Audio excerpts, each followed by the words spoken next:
Okay, welcome everyone to part 2 of the video series for publishing a project from Esri ArcGIS Pro through to Trimble TerraFlex. In video 1 we went through the prerequisites for setting up a field collection project such as this. In this video 2 we will be doing setting up of a GDB inside ArcGIS Pro and getting it ready for publishing. Okay, so I am going to be working on the screen recording all the steps. So for this project we will be using a live field collection project. We currently have water dispensers that we are busy verifying on site and checking for life cycle statuses, conditions, and things such as that. We've already set up a project on the legacy system that we have, which was the Trimble Pathfinder Office and also the Trimble TerraSync. This project hasn't went to the field teams as yet, so with the new system we are attempting to get our teams moved over to the new devices, which is the Trimble TDC 650, and to do the field collection using the new system. There is no more support. It's been deprecated for the Pathfinder Office and Trimble TerraSync. Okay, so within this project I'm going to just create a folder, water outlet devices phase 8, call it TerraFlex to identify the project name. Okay, I've got my ArcGIS Pro open, and what we are going to be doing is we are going to be creating a new project, and we are starting with a map. Okay, so the root or the folder location, I'm just going to take this Explorer link inside here. I'm going to make sure I'm there, and the project name I'm just going to call it water outlet devices phase 8. I'm not going to create a project. It's already a folder, it's already created, and I'm going to say OK.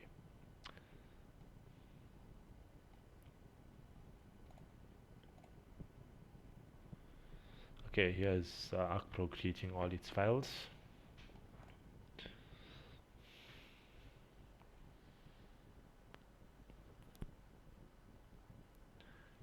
Okay, default maps are being opened. Okay, the most important thing you could ever do with a system such as this is ensure that your coordinate systems for your map is the coordinate system you want to use throughout, to ensure that you have no issues with projections and coordinate systems down the line. So I'm going to change this coordinate system to HTTPS took 94 LO 31 easting northing, and the WK ID for this one is 102568. I've set it up as a favorite from previous projects, and we will be going with the system and applying.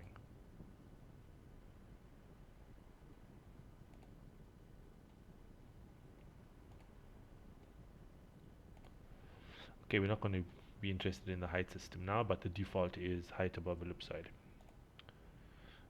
Okay, apply that, and then okay.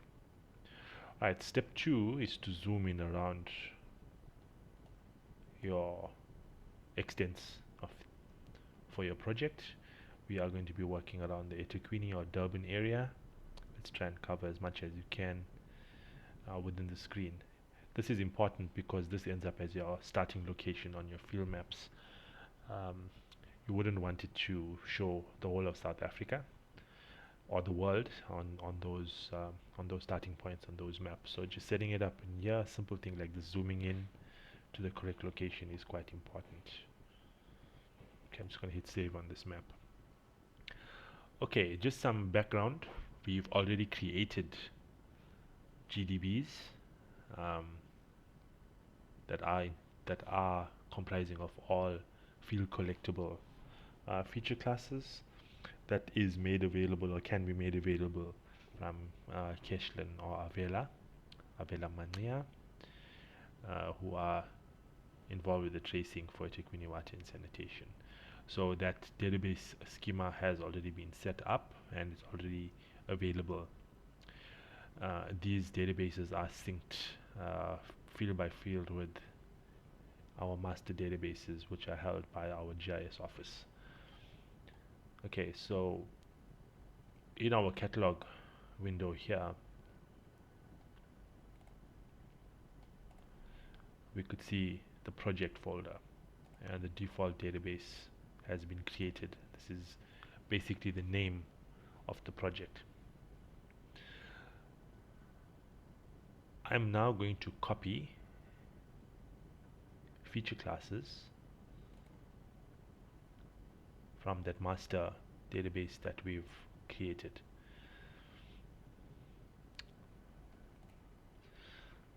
Okay, so we already have an existing database that has all the features that are field collectible.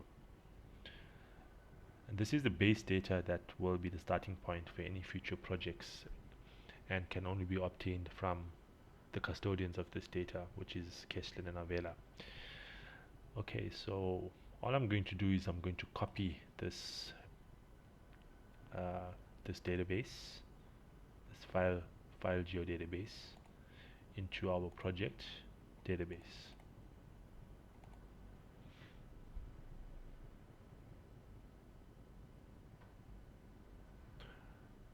Okay, so it's busy copying, and there we have the entire database copied in here. The first thing I want to check, because this is in a feature data set and coordinate systems in a file geodatabase is set in a feature data set if you have feature data sets.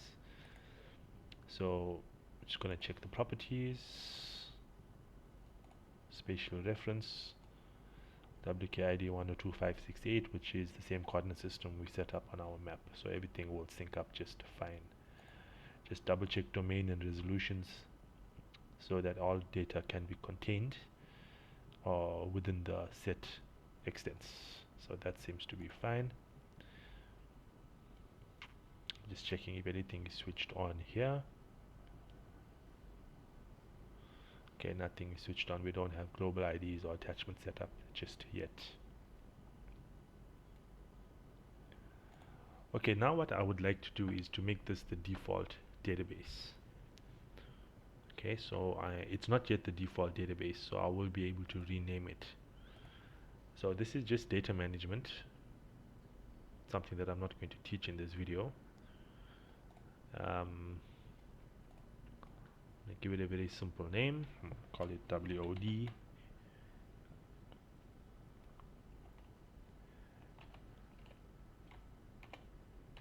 Phase 08, I'm going to put a TF at the end to say it's TerraFlex. Going to rename it, and before we shift the default database for this project to the one that I just copied in that contains the fields, I just need to confirm which of these features I want to publish. The rest will be deleted. So simple way to do this is to select all of them. Okay, so this project is the water outlet devices, so I'm going to choose, I'm going to basically unselect the water outlet devices. The field teams might come across some water leaks. I'm going to leave that in. I'm going to leave GPS point in because that's our generic data set for picking up anything on site. And bulk inspections is going through this. We're not doing dwellings, facilities, field notes, no, flow restrictors, high sites, Georgia tanks, meters installed, should they want to pick up any meters installed. Okay, and that will be it. Just those. Sampling point, survey control, tanker filling point. No, we're not doing that. V-trunk root toilets, fire hydrants, water footings. No, no valves. Okay, then go right click and delete.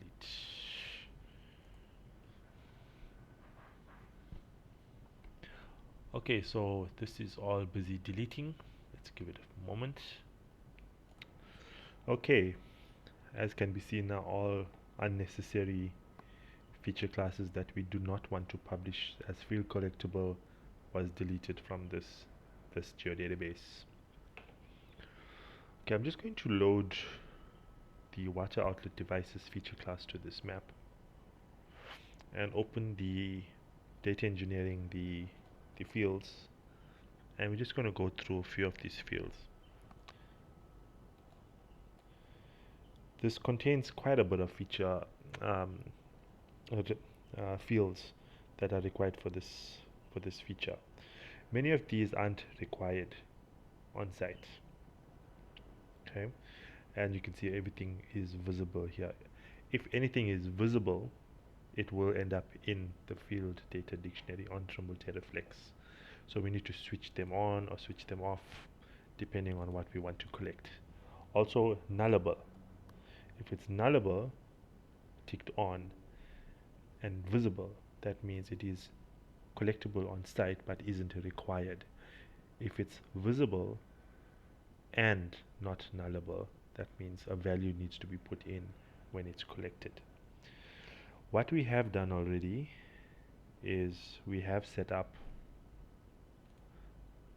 symbology for these feature classes that already has everything set up here with the correct aliases and other things. Okay, so that technically eliminates hours of work if you've got multiple feature classes to set up. Okay, so I'm going to close this. I'm going to remove this layer and I'm going to add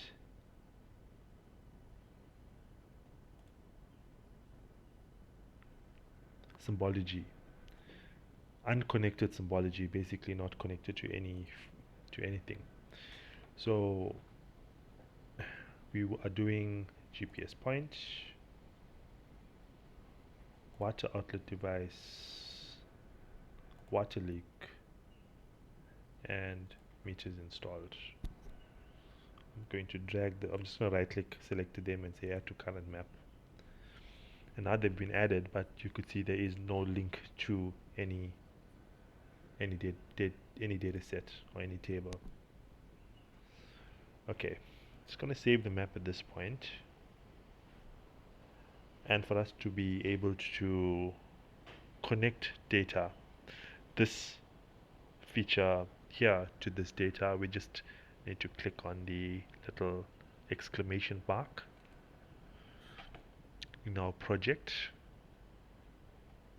databases in our project,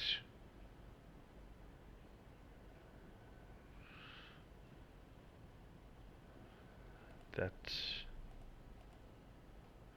says a field collectible. It was meters installed. Make sure we click on meters installed and we say OK. The nice thing about doing it that way is that it will then link up all other features. So basically just do it once, and if it is available in the GDB, it will then sync.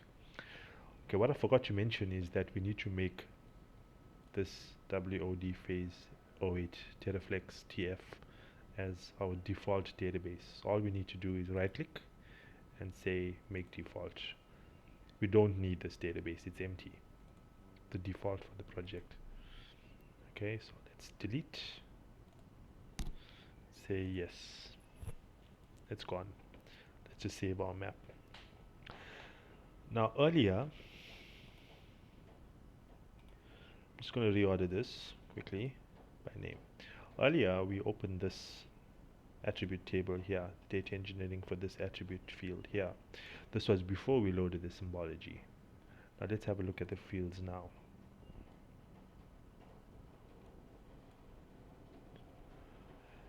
As you could see now, everything that is required to be field collectible, the verification status, there's a domain attached. And as you can see, the different options that the guys will see on site if it's domain based. We don't want to see the object ID, we don't want to see the shape, the ID. We want to know the feature type. It's field collectible. It's the it's not nullable, meaning it is a requirement. Then we have the connection number. Nullable, that means you can leave it blank if you don't have it. So everything that is not nullable, as explained earlier, will require to be filled out on site. So a lot of fields here are office-based field, database fields that we can't expect our guys to be able to collect on site. Some of them are calculatable fields that happens in the database, not on site. We don't want any input on those fields. And we want to keep our field dictionaries as clean, as straightforward, as streamlined as possible to ensure that efficiency is high. I'm also going to look at GPS point attribute table. Very, very simple. It's just a name and description. And if you look at the field view here, simple. We don't want the object ID, we don't want the shape. Those are not field collectible fields, those are system fields. Likewise with our meters installed.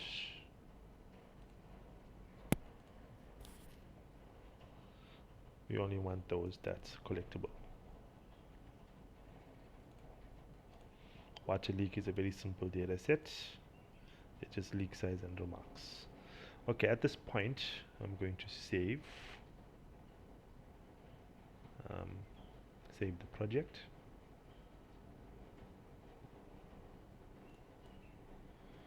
Not sure what's going on with this map.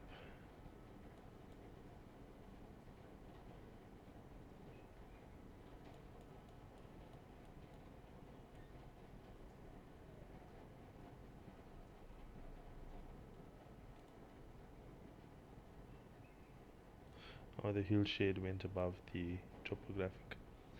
Okay. Okay, let's just zoom in there. As I said earlier, this is what's going to end up on your field device as a starting point. Okay, hit save. That's good.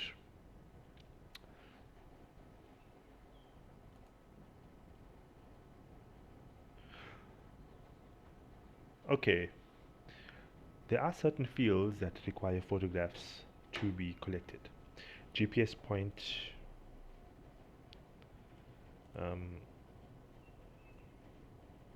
meters installed, water leak, you want a photo of the leak and also of the outlet device. So that will now be created. Attachments will be created for these. And for you to be able to collect photographs on site, attachments must be enabled within the publishing file geodatabase. Right, for us to be able to enable attachments, therefore enabling the ability to take photographs and videos on site for each of these points, we need to enable attachments on the feature classes that we want photographs for. Okay, so the GPS point, we right click, we go to manage, and we enable attachments.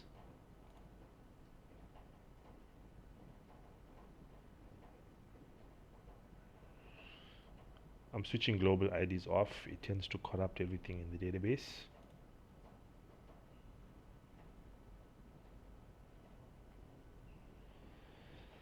Okay, let's do that for the remainder. Meters installed, manage attachments.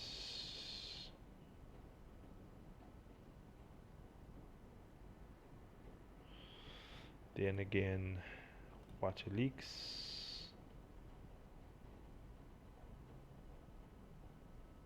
Just going to double check if our water leaks requires photographs. This is our database that's already set up.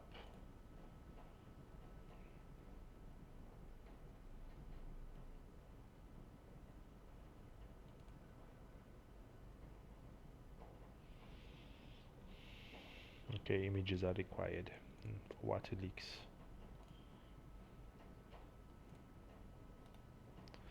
manage attachments. Okay, and then lastly our water outlet devices.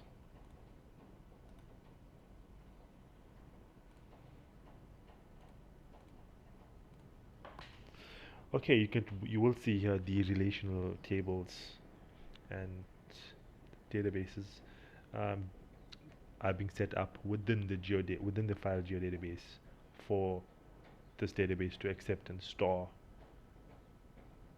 attachments. Okay, I'm going to hit save here. Okay, so now that the database is set up, we are almost ready to publish there.